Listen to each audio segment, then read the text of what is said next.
So did you watch the debate the other night? I did, and it was awesome. So at the beginning, they were getting along pretty well, at least I thought they were. Later on, they started fussing and fighting about different things. One didn't like the way the other one handled things. One didn't like the other one's critiquing him. Then it started becoming really nasty, and words got worse. Then they started killing each other's families. What? That wasn't in the debate you were watching? What debate were you watching? I was watching Hatfield's and McCoy's. Okay, let's be serious here. I know we said we weren't going to talk about politics on this channel, but it's mildly unavoidable now because it's all around us and Election Day is in just a few more days. We've been presented as Americans with two choices. You're either for Barack Obama or you're for Mitt Romney. You're either a Democrat or you're a Republican. You're either left-wing or you're right-wing. I prefer the X-wing.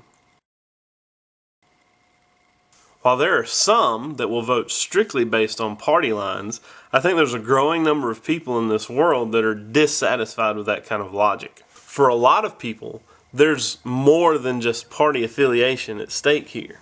Let's face it, I've spoken to people this year who are dissatisfied with both candidates, which makes the decision more complex. I've even heard suggestions from people about this problem. Some have suggested that you vote based on your personal convictions.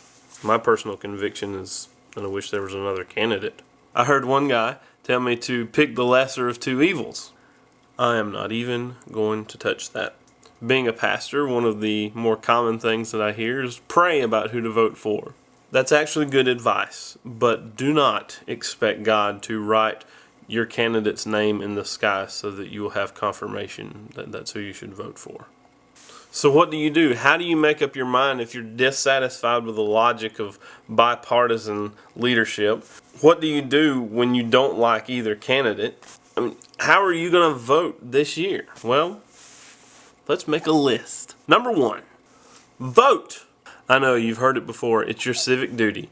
It's your right as a citizen of the United States of America. It's what you should do. It's the right thing to do is to vote. I know, groundbreaking material here. But let's face it, the reason you should vote is because your apathy accomplishes nothing. Go vote. Don't sit at your house and mope and not want to vote. Number 2, don't vote for a party. Vote for a person. I think part of voter apathy this year is simply based on the fact that people are sick and tired of this bipartisan garbage. I mean, the way our American political system is set up right now, you've got two different sides, and there's a huge gap in between the two.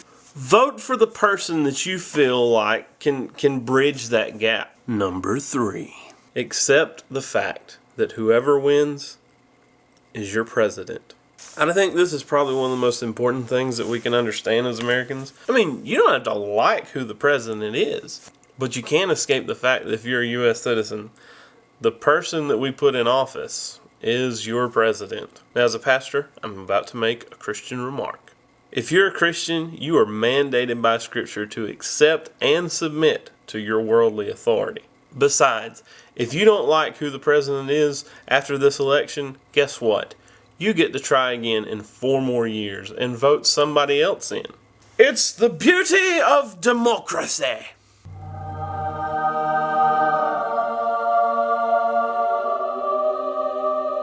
Go vote!